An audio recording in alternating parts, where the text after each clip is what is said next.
సద్దలతో పెసరట్టు చేసుకోవడానికి ముందుగా 1 cup సద్దలకి 1 cup పెసర్లను తీసుకోవాలి. ఈ మిశ్రమాన్ని ఒక బౌల్లోకి వేసుకొని బాగా వాష్ చేసుకుందాం. ఈ సద్దలు పెసరలోకి ఒక 1/2 కప్పు బియ్యాన్ని కూడా యాడ్ చేసుకుందాము. బియ్యాన్ని యాడ్ చేసుకుంటే మనకి పెసరట్టు అనేది చాలా క్రిస్పీగా వస్తుంది. సద్దలను పెసర్లను 2-3 సార్లు బాగా వాష్ చేసుకున్నాము. ఇప్పుడు ఓవర్ నైట్ వీటిని నానబెట్టుకుందాము. వాటర్ కొంచెం ఎక్కువగా వేసుకోవాలి, ఎందుకంటే ఇవి నానినప్పుడు మళ్ళీ మనకి మిశ్రమం అనేది పైకి వస్తుంది అనమాట. సుమారుగా ఇవి మునిగి పైకి వచ్చేంత వరకు వాటర్ యాడ్ చేసుకొని ఓవర్ నైట్ సోక్ చేసుకుందాం. ఇలా సగానికి పైగా వాటర్ని యాడ్ చేసుకొని నైట్ అంతా నానబెట్టేసుకుందాం. చూడండి, మనకి పెసర్లు సజ్జలు బాగా నానాయి కదా. ఇప్పుడు వీటిని మిక్సీకి వేసేసుకుందాం. ఒక మిక్సీ జార్ తీసుకొని సజ్జలని పెసర్లని ఇలా మిక్సీ జార్లో వేసేసుకుందాము.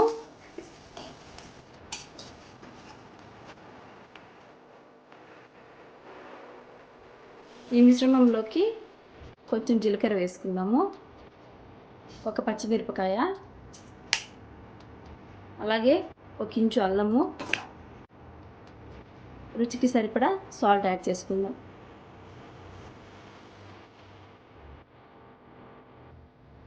దీనిలోకి కొంచెం వాటర్ యాడ్ చేసుకొని మిక్సీ పట్టేసుకుందాం. చూడండి, మిక్సీ పట్టుకున్నాం కదా. ఈ మిశ్రమాన్ని ఒక బౌల్లోకి షిఫ్ట్ చేసుకుందాం.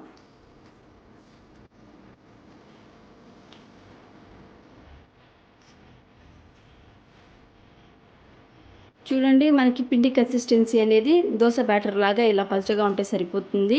నేను వాటర్ ఏం యాడ్ చేయట్లేదు. ఈ కన్సిస్టెన్సీ కరెక్ట్గా సరిపోతుంది. ఇప్పుడు దోశ వేసుకుందాం. పెసరట్టు వేసుకోవడానికి స్టవ్ ఆన్ చేసుకొని తవా పెట్టుకున్నాము. తవా హీట్ ఎక్కింది. ఇప్పుడు పెసరట్టు వేసుకుందాం.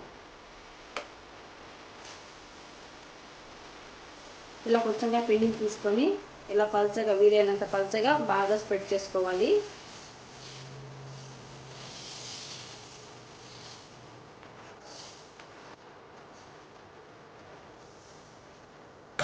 దీనికి కొంచెం ఆయిల్ వేసుకుందాం.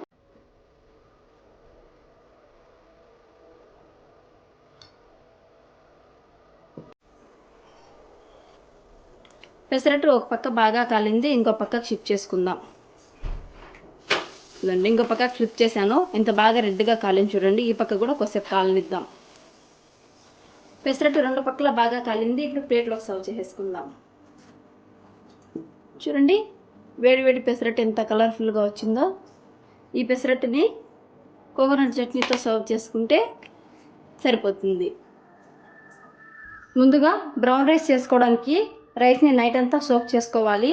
1 అవర్ 2 అవర్స్ సోక్ చేసుకుంటే రైస్ బాగా కుక్ అవ్వదండి, డైజెషన్ కూడా బాగా అవ్వదు. ఖచ్చితంగా ఈ రైస్ని ఓవర్ నైట్ సోక్ చేసుకోవాలి. నైట్ నానబెట్టుకున్నామంటే మార్నింగ్ చేసుకుంటే సరిపోతుంది. మధ్యాహ్నం చేసుకోవాలనుకునే వాళ్ళు అర్లీ మార్నింగే నానబెట్టుకోండి. ఇప్పుడు ఈ నానబెట్టుకున్న రైస్ని ఒక బౌల్లోకి తీసుకుందాం. 1 కప్పు బ్రౌన్ రైస్కి 3 కప్స్ వాటర్ వేసుకోవాలి. బ్రౌన్ రైస్ ఎప్పుడైనా సరే ప్రెషర్ కుక్కర్లో కుక్ చేయకూడదండి. ఓవర్ కుక్ చేస్తే దీంట్లో ఉండే విటమిన్స్ అన్నీ వెళ్ళిపోతాయి.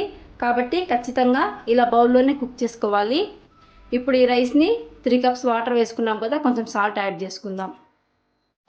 చూడండి, మీడియం ఫ్లేమ్లో పెట్టి రైస్ కుక్ చేసుకుంటున్నాము. వాటర్ అసలు వంపకూడదండి. మనం వేసిండే వాటర్ లోపలికి బాగా ఇంకిపోవాలి. బ్రౌన్ రైస్ని ఎప్పుడు వాటర్ వంపకూడదు. ఈ వాటర్ అంతా లోపలికి ఇంకిపోయేంత వరకు బాగా కుక్ చేసుకుందాం. స్టవ్ లో ఫ్లేమ్లో పెట్టుకోండి, ఎందుకంటే వాటర్ తగ్గాయి కదా. ఇప్పుడు అడుగు అంటే ఛాన్సెస్ ఉంటాయి. కలుపుకుంటూ ఉడకబెట్టుకుందాము.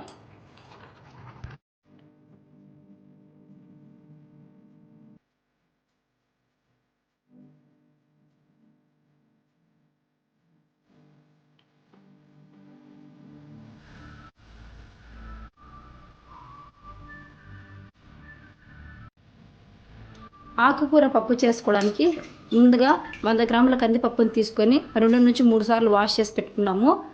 1 కప్పు పప్పుకి నేను సిరియాకు వేస్తున్నాను. 5 కప్పుల ఆకుకూర వేసుకోవాలి. 1 కప్పుకి 5 కప్పుల ఆకుకూర అయితే పప్పు కరెక్ట్గా టేస్టీగా ఉంటుంది. ఇందులోకి చిన్నగా తుంచి పెట్టుకున్న 5-6 పచ్చిమిరపకాయలు వేసుకుందాము. సన్నగా తరిగి పెట్టుకున్న హాఫ్ ఆనియన్ వేసుకుందాము.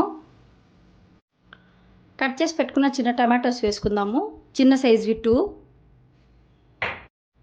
ఇందులోకి ఒక హాఫ్ స్పూన్ పసుపు వేసుకుందాము, ఒక హాఫ్ స్పూన్ జీలకర్ర వేసుకుందాము. అలాగే రుచికి సరిపడా సాల్ట్ వేసుకుందాం. ఇప్పుడు ఇందులోకి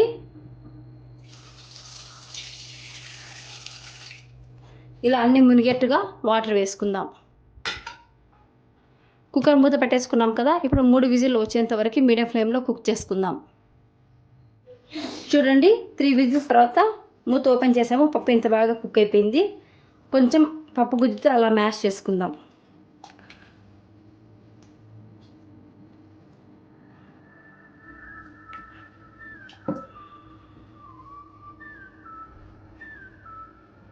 ఈ పప్పులోకి ముందుగా నానబెట్టి పెట్టుకున్న కొంచెం చింతపండు రసాన్ని వేసుకుందాం.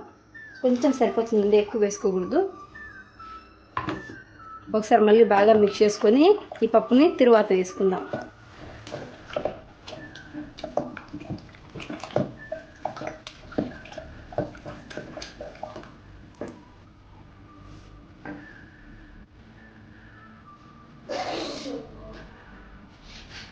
ఇప్పుడు పప్పు తిరువాత వేసుకోవడానికి ఒక 3 స్పూన్స్ ఆయిల్ వేసుకుందాము.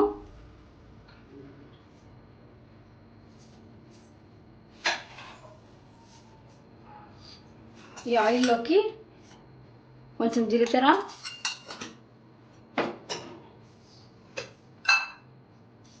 కొంచెం ఆవాలు యాడ్ చేసుకుందాము.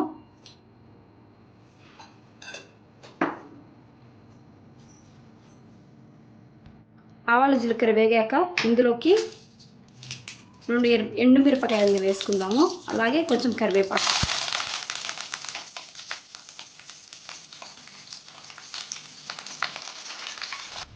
ఒక 5 మినిట్స్ కుక్ చేసుకొని స్టవ్ ఆఫ్ చేసేసుకుందాం. చూడండి, 5 మినిట్స్ పప్పును బాగా కుక్ చేసుకున్నాం కదా. స్టవ్ ఆఫ్ చేసేసాను. కప్లోకి సర్వ్ చేసుకుందాం.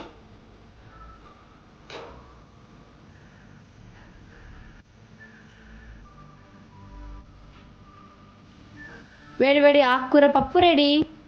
ఇప్పుడు లెంటిల్ సూప్ ఎలా చేయాలో చూద్దాం.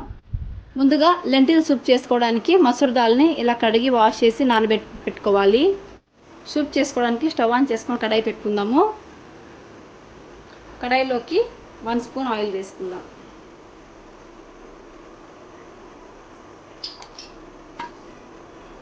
ఆయిల్ వేడెక్కింది. ఆయిల్లోకి జింజర్ గార్లిక్ వేసుకుందాం. జింజర్ గార్లిక్ వేగాయి కదా. ఇప్పుడు ఆనియన్స్ వేసుకుందాం. ఆనియన్స్ మెత్తబడేంత వరకు కలుపుకుంటూ కుక్ చేసుకుందాము.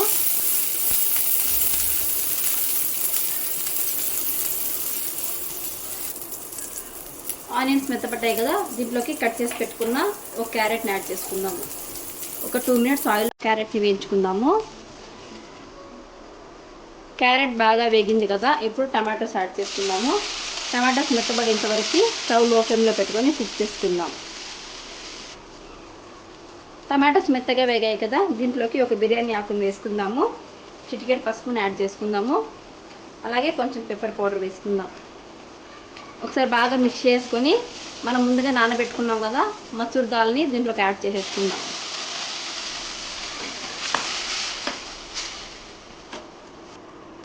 పప్పులోకి ఒక 400 ml వాటర్ని యాడ్ చేసుకుందాము. వాటర్ బాగా బాయిల్ అయ్యి మనకి 200 ml వచ్చేంత వరకు కుక్ చేసుకోవాలి. చూడండి, మనకి లెంటిల్స్ బాగా ఉడికిపోయాయి. ఎర్రపప్పు బాగా ఉడికిపోయింది కదా. ఇప్పుడు దీన్ని స్టవ్ ఆఫ్ చేసేసుకుందాము. సూప్ చల్లారింది కదా. ఇప్పుడు మిక్సీ పట్టేసుకుందాము. మిక్సీ పట్టుకున్నాం కదా. ఈ మిశ్రమాన్ని మళ్ళీ ఇదే కడాయిలో వేసి వేడి చేసేసుకొని సూప్ లాగా సర్వ్ చేసుకుంటే సరిపోతుంది. సూప్ బాగా బాయిల్ అయింది కదా. ఇప్పుడు బౌల్లోకి సర్వ్ చేసుకుందాం. వేడి వేడి లెంటిల్ సూప్ రెడీ. ముందుగా చపాతీ చేసుకోవడానికి 2 కప్స్ గోధుమ పిండిని తీసుకుందాము. ఈ గోధుమ పిండిలోకి రుచికి సరిపడా సాల్ట్ యాడ్ చేసుకొని బాగా మిక్స్ చేసుకుందాము.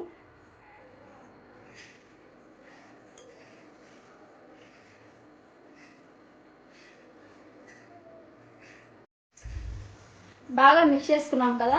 ఇప్పుడు ఈ పిండిలోకి కొంచెం కొంచెంగా వాటర్ని యాడ్ చేసుకుంటూ బాగా నీట్ చేసుకోవాలి. ఈ పిండి వచ్చేసి మనం పూరి చేసుకోవడానికైనా, పుల్కా చేసుకోవడానికైనా, చపాతీ చేసుకోవడానికైనా కూడా సేమ్ ఇలాగే కలుపుకోవాలండి. సేమ్ ఈ మిక్చర్ని ఇలా కలుపుకుంటే మనకి అన్ని వంటలకి పనికొస్తుంది.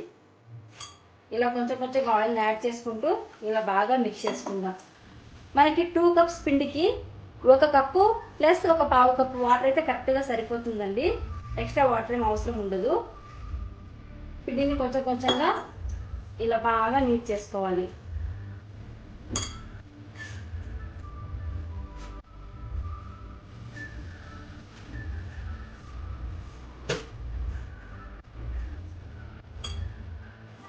చూడండి పిండి ఎంత స్మూత్గా బాగా అయిపోయిందో. ఇంత బాగా నానింది కదా. ఇప్పుడు ఈ పిండిని ఇలా బాల్స్ చేసుకుందాం. ముందుగా ఫ్లోర్ అంతా బాగా క్లీన్ చేసుకున్నాను. అలాగే కొంచెం పొడి పిండిని తీసుకున్నాను. ఇప్పుడు మనం రెడీ చేసుకున్న బాల్స్ని తీసుకుందాము. కొంచెం కొంచెంగా పిండిని వేసుకుంటూ ఈ చపాతీస్ని ఇలా పెద్దవిగా చేసుకోవాలి.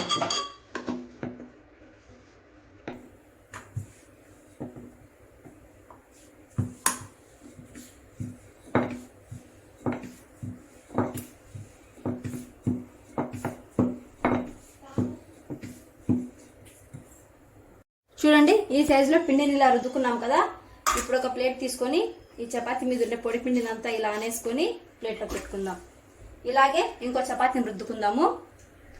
ఇలా అన్ని చపాతీస్ని రెడీ చేసి పెట్టుకోవాలి.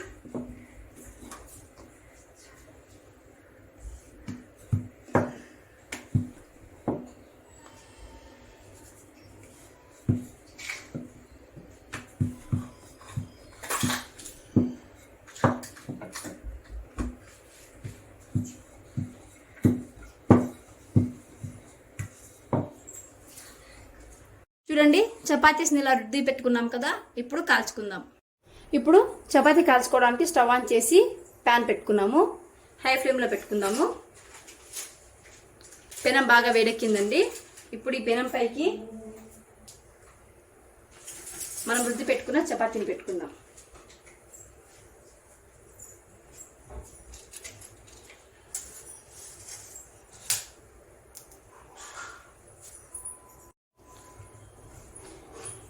చపాతీ వెనకాల పక్క ఇలా లైట్గా ఆయిల్ పూసుకోవాలండి. ఎక్కువ ఆయిల్ వేసుకోకూడదు. ఇప్పుడు ఇంకో పక్కకు తిప్పుకుందాం. ఇలా తిప్పుకుంటూ చపాతీని కాల్చుకోవాలి. ఈ పక్క కూడా లైట్గా ఆయిల్ వేద్దాం.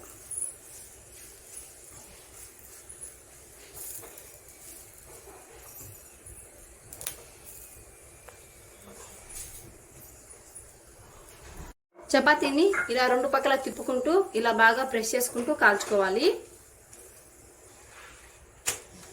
చూడండి మొత్తం చపాతీ ఎంత బాగా కాలిందో.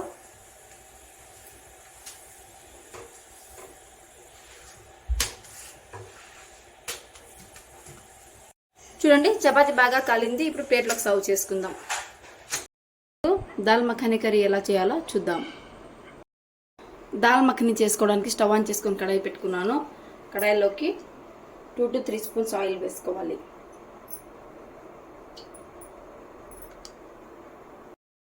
ఆయిల్ బాగా వేగింది. ఆయిల్లోకి కొంచెం ఆవాలు, కొంచెం జీలకర్ర వేసుకుందాం.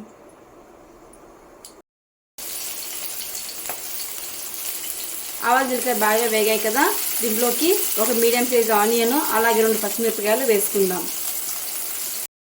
ఆనియన్స్ బాగా వేగి గోల్డెన్ బ్రౌన్ కలర్ వచ్చాయి కదా. దీంట్లోకి కొంచెం అల్లం పేస్ట్ని యాడ్ చేసుకుందాం. అల్లం పేస్ట్ పచ్చి వాసన రాకుండా ఉండేంత వరకు బాగా వేయించుకోవాలి. అల్లం పేస్ట్ వేగింది కదా. ఇందులోకి ఒక పెద్ద సైజ్ టమాటోని మిక్సీకి వేసి కొట్టుకున్నాము. ఈ టమాటో ప్యూరీని యాడ్ చేసుకుందాం.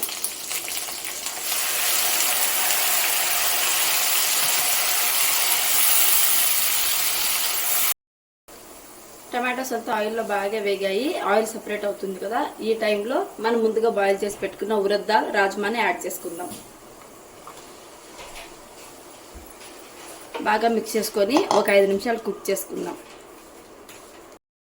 అన్నీ బాగా వేగాయి కదా. ఇప్పుడు కొంచెం వాటర్ వేసుకొని బాయిల్ చేసుకుందాం.